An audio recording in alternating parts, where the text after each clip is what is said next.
Hello and welcome to Walker Tea Review. I'm Jason Walker. We've got a tea for you today that is a oolong. Again, wintertime, oolongs, they just really fit well together. So we've got a tea that not only is a oolong, it's got a bit of a controversy behind it. This is one of those teas that's called a milk oolong.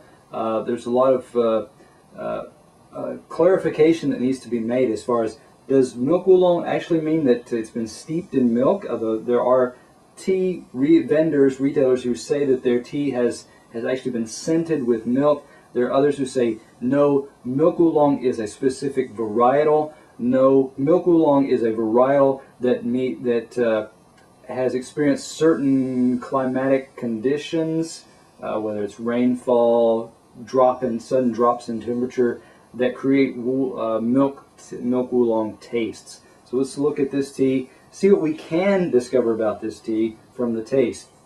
I encourage you to join us for tea tastings. This kind of tea is especially valuable for a tea tasting. It gets you an experience of what is milk oolong, what all the fuss is about, do you like it, is it something that you really want to go in deeper and explore. So we're going to get out our regular old teaspoon here. We are getting, that looks like about 3/4, 4/5 of a teaspoon, so we're going to add that. I'm going to toss in just a pinch more, and that should do it.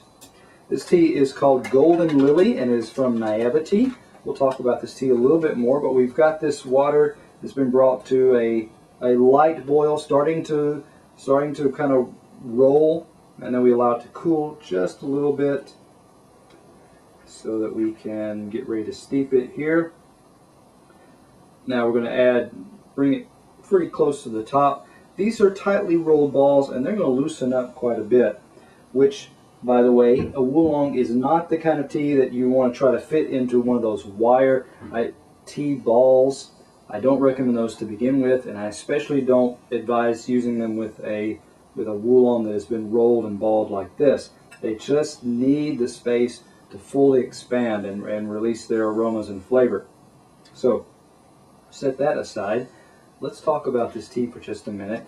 As we said, Naivetea's GoldenLily, 1.75 ounces, which is about 50 grams, retails for $31.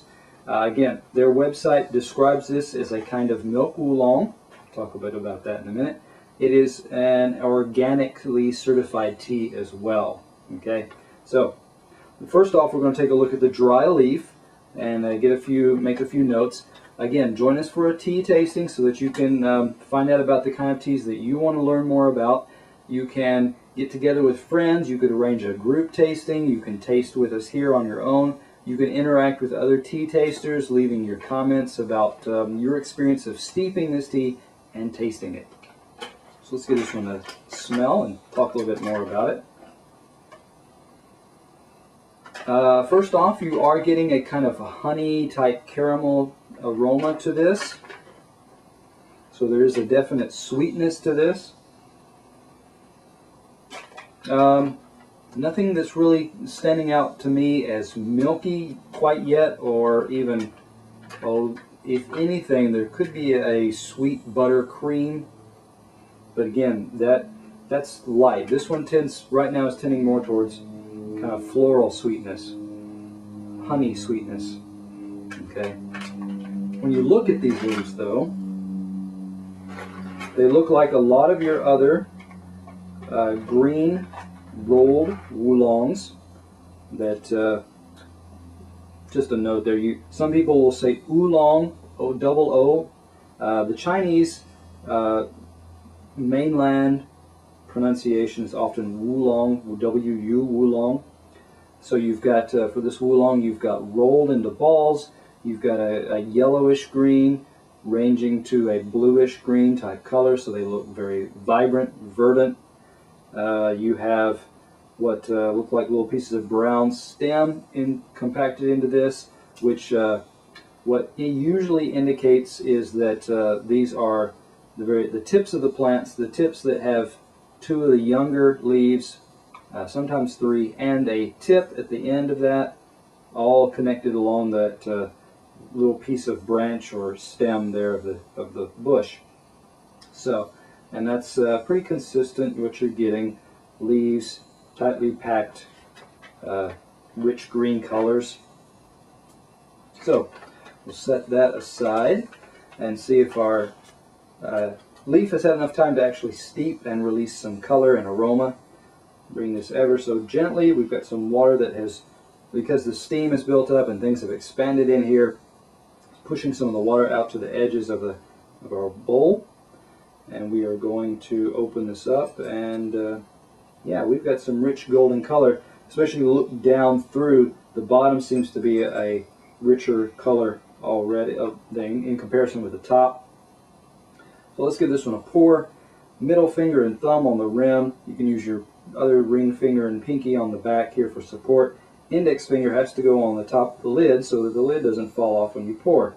You're going to angle that lid over to the side so that this becomes the highest point of the higher point of the rim there of your lid.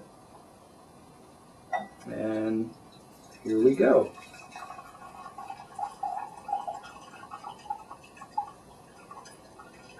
Nice color coming out. We didn't pour any leaves through, which is good. Makes it smoother for drinking. If you are alone or drinking, if you want to drink straight from the bowl here, that is also a traditional way to angle the lid over a little bit and drink from your actual gaiwan. The gaiwan usually comes with a saucer piece, which I'm just not using today. It also allows you to pour in that sense. The lid allows you, while you're drinking straight from a gaiwan, to push away the leaves, like so. Now, let's give this one a smell and see what aromas are coming out at this point. Okay, already movie theater imitation butter popcorn type, imitation butter that you sprinkle on popcorn. It's that kind of smell coming off. So there is a buttery creaminess already.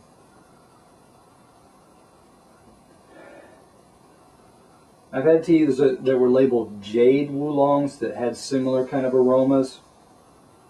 So this one falls in the category of milk oolong and or jade oolong.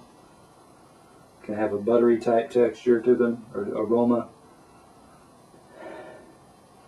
I'm waiting to see if that dissipates and moves on to the other aromas. And so far, that one's pretty dominant. That buttery aroma carries through, doesn't seem to dissipate very much, even as it cools, which doesn't bring much other aroma to it. So it's a strong butter aroma, or consistent butter aroma. When you look at the liquor, golden in color, yellowish green. These were younger, more lightly oxidized, which gives us can lend itself towards a more greenish color in the liquor as well. Yep. So let's give this one a sniff and a slurp. Again, butteriness still coming off of this one. So this one's very consistent in its milk oolong name and its aromas and textures that come with that.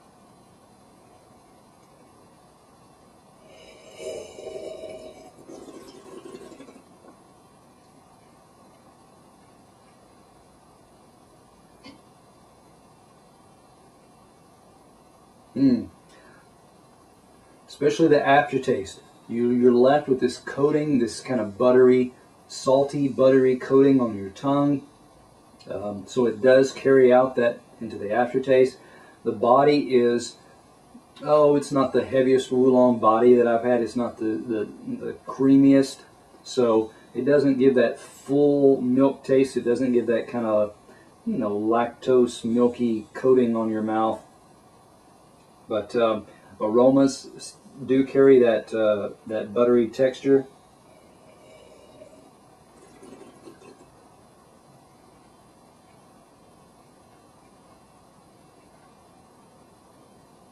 You know what? I'm going to up that description of the texture and the body to say yes. As you're swirling it in your mouth, your tongue does feel this kind of coating on it, but it slips away rather quickly as soon as it leaves your mouth, and then it comes back again in the aftertaste, so that you're left with this feeling that comes back at the end or towards the back of the aftertaste. So it's not quite unique in its sense of buttery, creamy feel. Then you swallow, it's gone. Then you're left with that pause, and then suddenly it's back again. Quite nice in that aspect. The butteriness is still smooth, consistent, doesn't carry other aromas at all, or if at all, very slightly, so that it's almost unnoticeable. So when you look at this tea and you consider it's described as a milk oolong, it is an organic tea. The steepings I previously did carried on those same aromas and aspects to it.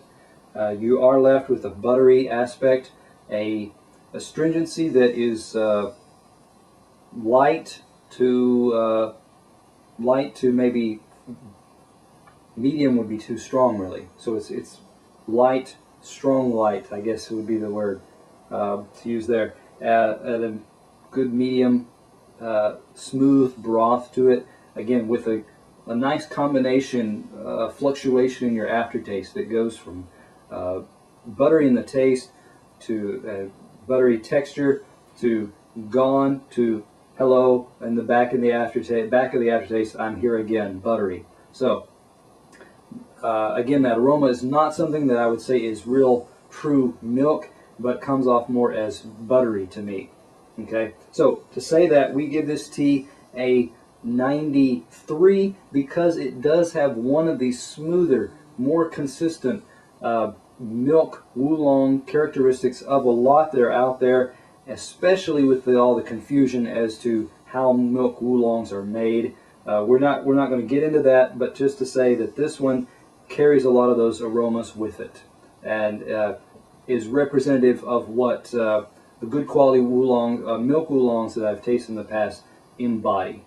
So this one is from Naivetea. It is their GoldenLily. Check it out for yourself if you want to begin your palate with a nice, smooth, consistent milk oolong. Good base.